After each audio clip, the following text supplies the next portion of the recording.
ಮೀತವ್ರೆ ಈ 6 ಗ್ರಹನ ಈ ಥರ ಇಡೀ ವರ್ಲ್ಡಲ್ಲಿ ಯಾರು ಪ್ರೆಡಿಕ್ಷನ್ ಮಾಡೋಕ್ಕಲ್ಲ. ಯಾಕಂದರೆ ರಾಶಾಧಿಪತಿನೂ ಕನ್ಯಾ ರಾಶಿಗೆ 6ನೇ ಮನೆಗೆ ಹೋಗಿರೋದು, ರಾಹು 6ನೇ ಮನೆಗೆ ಹೋಗಿರೋದು, ಕುಜ 6ನೇ ಮನೆಗಿರೋದು, ಮತ್ತು ಸೂರ್ಯ 6ನೇ ಮನೆಗಿರೋದು, ಚಂದ್ರನು ಕೂಡ 6ನೇ ಮನೆ ಮೇಲೆ ದೃಷ್ಟಿ ಇರೋದು, ಮತ್ತೆ ಗುರು ದೃಷ್ಟಿನೂ ಕೂಡ ಇರೋದು, ಮತ್ತೆ ಕೇತು ದೃಷ್ಟಿನೂ ಇದೆ ಅದರ ಮೇಲೆ. ಇಲ್ಲೇನಾಗುತ್ತೆ, ಇಷ್ಟು ಗ್ರಹನೂ ಕೂಡ ಇದ್ದಾಗ ಇಲ್ಲಿ ಏನಾಗ್ಬೋದು ನೆಗೆಟಿವ್ ಈ ಕನ್ಯಾ ರಾಶಿಯವರಿಗೆ? ಕನ್ಯಾ ರಾಶಿಯವರಿಗೆ ಮೊದಲಿಗೆ ಹೆಲ್ತ್ ಅಪ್ಸೆಟ್, ಅವ್ರ ಕುಟುಂಬದಲ್ಲಾಗಿರ್ಬೋದು, ಅವ್ರಿಗಾಗಿರ್ಬೋದು ಸ್ಟ್ರೋಕು, ಫಿಟ್ಸು ಈ ಥರದ್ದು, ಇಲ್ಲ ಮನೇಲಿ ಯಾರಿಗಾದ್ರೂ ದೊಡ್ಡವ್ರಿಗೆ ಸ್ಟ್ರೋಕ್ ಹೊಡೆದು ಹಾಸಿಗೆ ಹಿಡಿಯುವಂಥದ್ದು ಇದಾಗುತ್ತೆ. ಮತ್ತು ಸಾಲ, ಡಿಪ್ರೆಷನ್ಗೆ ಹೋಗ್ತಾರೆ. ಡಿಪ್ರೆಷನ್ ಅಂದರೆ ಮನಸ್ಥಿತಿ ಕೆಡೋ ಅಂಥದ್ದು. ಇವಾಗ ನೀವೇನು ಲೂಸ್ ಆಗೋದು ಅದಾಗೋದು ಅಂತ ಹೇಳಿದ್ರಿ, ಆ ಥರ. ಯಾಕಂದರೆ ಸಾಲಕ್ಕೆ ಬೀಳ್ತಾರೆ. ಆಲ್ರೆಡಿ ಹಿಂದೆ ಮುಂದೆ ಮಾಡಿರೋ ಅಂಥ ಸಾಲಗಳದ್ದು ಕುತ್ತಿಗೆಗೆ ಬರೋವಂಥ ಟೈಮು ಇದಾಗಿರುತ್ತೆ. ಎಲ್ಲಾದರೂ ದುಡ್ಡು ಕೊಟ್ಬಿಟ್ಟಿದ್ರೆ ಅಥವಾ ದುಡ್ಡು ಇಸ್ಕೊಂಡಿದ್ರೆ ಹುಡ್ಕೋ ಬಂದು ಅವ್ರನ್ನ ಹಿಡ್ಕೊಂಡು ಹೋಗೋ ಅಷ್ಟು, ಅವ್ರನ್ನ ಅಟ್ಯಾಕ್ ಮಾಡೋ ಅಷ್ಟು ಪ್ರಾಬ್ಲಮ್ನ ಅವ್ರಿಗವರು ತಂದಿಟ್ಕೊಳ್ತಾರೆ ಅಂತ ಹೇಳ್ಬೋದು. ಮತ್ತು ಬೇರೆಯವ್ರಿಗೆ ಯಾರಿಗಾದ್ರೂ ವಕಾಲತ್ ಕೊಟ್ಟಿರ್ತಾರೆ, ಇಲ್ಲ ಬೇರೆಯವರ ಒಂದು ಕೆಲಸಕ್ಕೆ ಬೇರೆಯವ್ರ ವಿಷಯಕ್ಕೆ ತಲೆದೂರಿಸಿ ಮಧ್ಯವಸ್ಥಿಕೆ ನಿಂತು ಮಾತಾಡಿದಾಗ ಅದೆಲ್ಲೋ ಒಂದು ಕಡೆ ನೆಗೆಟಿವ್ ಆಗಿ ಈ ಒಂದು ಟೈಮಲ್ಲಿ ಇವರು ಕೂಡ ಶ್ಯೂರಿಟಿ ಆಗಿರ್ಬೋದು, ಮಧ್ಯದಲ್ಲಿರ್ಬೋದು, ಏನೇ ಆಗಿದ್ರು ಈ ಒಂದು ಟೈಮಲ್ಲಿ ಅವರು ಸಿಕ್ಕಾಕೊಳ್ಳುವಂಥ ಚಾನ್ಸಸ್ಸು ಹೆಚ್ಚಾಗಿ ಬರುತ್ತೆ ಕನ್ಯಾ ರಾಶಿಯವರು. ಹಾಗಾಗಿ ಕನ್ಯಾ ರಾಶಿಯವರು ಕೂಡ ತುಂಬ ಕೇರ್ಫುಲ್ ಆಗಿರಬೇಕಾಗುತ್ತೆ. ಕನ್ಯಾ ರಾಶಿಯವ್ರಿಗೆ ಈ 40 ದಿನ ಮತ್ತೆ ಗ್ರಹಗಳು ಚೇಂಜ್ ಆದಮೇಲೂ ಕೂಡ ನೀವೇನೇ ಮಾಡಿದರೂ ಕೂಡ ಇದು ತಪ್ಪಿಸ್ಕೊಳ್ಳೋಕ್ಕಾಗೋದಿಲ್ಲ.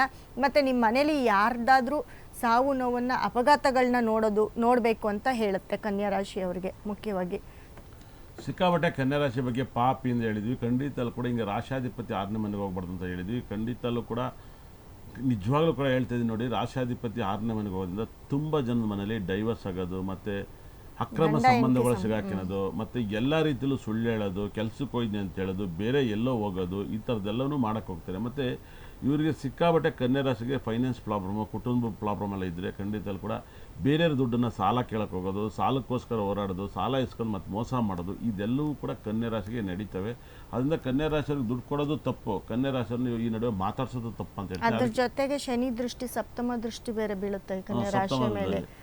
ಅದರಿಂದ ತಪ್ಪಿಸ್ಕೊಳ್ಳೋಕ್ಕೆ ಆಗಲ್ಲ ಇವರು. ಏನೆಲ್ಲ ಇದೊಂದು ಹೇಳ್ತಾರೆ, ಹೇಳಿ ನೋಡ, ಚೆನ್ನಾಗಿ ಹೇಳಿದ್ರಿ. ಇದು ಶನಿ ದೃಷ್ಟಿ, ಸಪ್ತಮ ದೃಷ್ಟಿ ಕನ್ಯಾ ರಾಶಿ ಮೇಲೆ ಬೀಳೋದ್ರಿಂದ, ಅದರಲ್ಲೂ ರಾಶಿಯಾಧಿಪತಿ ನೋಡಿ ಶನಿ ಇರೋ ಮನೆಗೆ 12ನೇ ಮನೆಗೆ ಹೋಗಿರೋದ್ರಿಂದ ಖಂಡಿತವಾಗ್ಲೂ ಕನ್ಯಾ ರಾಶಿಯವರು ಅವ್ರ ಮನೇಲಿ ಗಂಡ ಹೆಂಡತಿ ಮಧ್ಯ ವೈಮನಸ್ಸು ಸ್ಟಾರ್ಟ್ ಆಗುತ್ತೆ. ಅವರು ಇವಾಗ ಯಾರಾದರೂ ಲವರ್ಸ್ ಇರ್ಬೋದು, ಅಥವಾ ಮದುವೆಗೆಲ್ಲ ರೆಡಿಯಾಗಿ ಎಂಗೇಜ್ಮೆಂಟ್ ಆಗಿ ಅಥವಾ ಇವ್ರನ್ನೇ ಮದುವೆ ಮಾಡ್ಕೊಳ್ಬೇಕು ಅಂತ ಮಾತಾಗಿ ಇರ್ತಾರೆ ನೋಡಿ, ಅಂಥವ್ರು ಕೂಡ ಬ್ರೇಕಪ್ ಆಗುವಂಥ ಚಾನ್ಸಸ್ಸು ಅತಿ ಹೆಚ್ಚಿರುತ್ತೆ. ಜೊತೆಗೆ ಕನ್ಯಾ ರಾಶಿಯವರು ಗಂಡ ಹೆಂಡತಿ ಡೈವರ್ಸ್ ಆಗೋದು, ಅಥವಾ ಗಂಡನ ಬಿಟ್ಟು ಹೆಂಡತಿ ಹೋಗೋದು, ಹೆಂಡತಿನ ಬಿಟ್ಟು ಗಂಡ ಹೋಗೋದು. ಯಾಕಂದರೆ ಒಬ್ರಿಗೊಬ್ರು ಮಾತು ಕೇಳೋದಿಲ್ಲ. ಇದರಿಂದ ಅನುಮಾನ ಬರೋದು, ಗಂಡನಿಗಾಗಲಿ ಹೆಂಡತಿಗಾಗಲಿ ಒಬ್ಬರ ಮೇಲೆ ಒಬ್ಬರಿಗೆ ಅನುಮಾನ ಬರೋದು, ಇದೆಲ್ಲವೂ ಸ್ಟಾರ್ಟ್ ಆಗ್ತಾ ಇರುತ್ತೆ. ಹಾಗಾಗಿ ಕನ್ಯಾ ರಾಶಿಯವರು ಈ ಎಲ್ಲ ಪ್ರಾಬ್ಲಮ್ಮು ಏನೇನು ನಾನು ಇವಾಗ ಹೇಳಿದ್ದೀನಿ ಅದರಲ್ಲಿ ಯಾವುದಾದ್ರೂ ಒಂದು ಪ್ರಾಬ್ಲಮ್ಮು ಕನ್ಯಾ ರಾಶಿಯವ್ರಿಗೆ ಇದ್ದೇ ಇರುತ್ತೆ.